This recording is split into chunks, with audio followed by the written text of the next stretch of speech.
ज्या ज्या शेतकऱ्यांचे पैसे आतापर्यंत ज्या ज्या उत्पादनाचे तिथं बुडलेले आहेत त्याचा एक सर्वे करून त्या सर्व शेतकऱ्यांसाठी न्याय देण्यासाठी एखादी पॉलिसी आपल्याला करता येईल का, असे दोन प्रश्न अध्यक्ष महोदय या ठिकाणी माझे आहेत.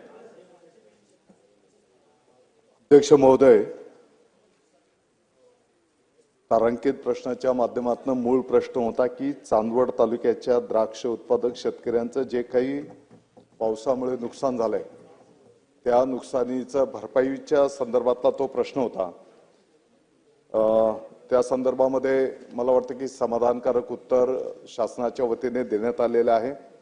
सन्माननीय सदस्य पवार साहेबांनी जो काही मुद्दा या ठिकाणी उपस्थित केला, ही वस्तुस्थिती आहे की नाशिक जिल्हा असेल आणि ज्या ज्या भागामध्ये द्राक्ष किंवा शेती मालांचं ज्या ठिकाणी उत्पादन होत आहे, काही व्यापारी शेतावर म्हणजे बांधावर खरेदी आपण जे बोलतो तिथे खरेदी त्या ठिकाणी करतात आणि काही शेतकऱ्यांचे पैसे बुडवण्याचे प्रकार निश्चितपणे त्या ठिकाणी दिसून येतात.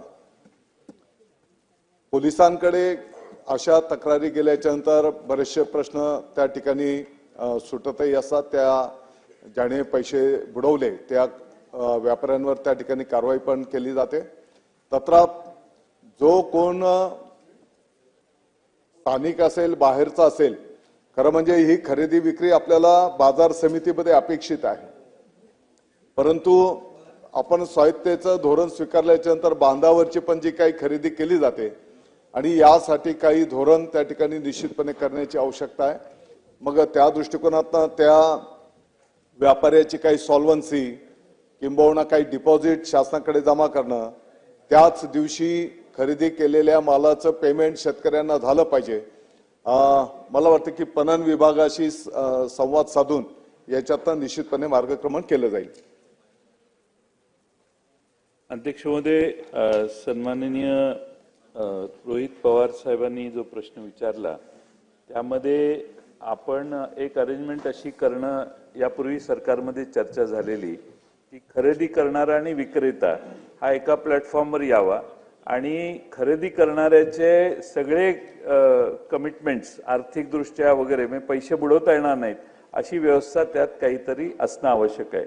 माझा प्रश्न एकच आहे की नाशिक जिल्ह्यात अतिवृष्टी झाल्यावर प्रचंड नुसत्या चांदवड तालुक्यातच नाही तर नाशिक जिल्ह्यातल्या अनेक ठिकाणी लोकांना द्राक्ष बागायतदारांना नुकसान सोसावं लागलं. तसंच तासगाव तालुक्यात देखील नुकसान प्रचंड सोसावं लागलं. तासगाव आणि माझ्या मतदारसंघातल्या वाळवा गावात बरेच द्राक्ष उत्पादक आहेत की ज्यांना प्रचंड नुकसान सोसावं लागलं. त्यामुळे ज्या ज्या ठिकाणी असं नुकसान झाले त्यात शेतकरी मागणी करतात आणि ती मागणी कमी संख्येनं द्राक्ष उत्पादक असल्यामुळे आपण दुर्लक्षित करतो. म्हणून सरकारला माझा स्पेसिफिक प्रश्न आहे की चांदवडला ज्यावेळी अतिवृष्टी झाली, नाशिक जिल्ह्यातले आणि सांगली जिल्ह्यातले तासगाव वाळवा या भागातले, कवठे मंकाळ या भागातले, मिरज भागातले जे शेतकरी नुकसानीत गेले त्यांना नुकसान भरपाई देण्यासाठी सरकार पुन्हा एकदा विचार करेल काय? पंचनामे झालेत. अध्यक्ष महोदय, सप्टेंबर आणि ऑक्टोबर 2024 या कालावधीमध्ये जे काही अवकाळी पावसामुळे शेतकरी बांधवांचं नुकसान झालंय तर या संदर्भामध्ये 28 फेब्रुवारी 2025चा शासन निर्णय मदतीचा निर्गमित झालेला आहे. जिथपर्यंत नाशिक जिल्ह्याचा विषय तर 193 कोटी रुपये नाशिक जिल्ह्याला त्या ठिकाणी मंजूर करण्यात आलेला आहे आणि शेतकऱ्यांच्या खात्यावर ती रक्कम वर्ग करण्याची प्रक्रिया आता प्रगतीपथावर आहे. नोव्हेंबर डिसेंबर महिन्यामध्ये पण जे काही अवकाळी पावसामुळे नुकसान झालं होतं त्याच्या नुकसानीच्या पोटी 96 लक्ष रुपये त्या ठिकाणी मंजूर करण्यात आलेले आहेत. आपल्याला माहिती आहे की साधारणपणे कोरडवाहू क्षेत्राच्या साठी 13,600 रुपये त्याचा दर असतो. बागायत क्षेत्राच्या साठी 27,000 रुपये प्रति हेक्टर आणि बहुवार्षिक जी फळ पिकं आहेत त्याच्यासाठी 36,000 रुपये नुकसान भरपाई त्या ठिकाणी देण्यात येते.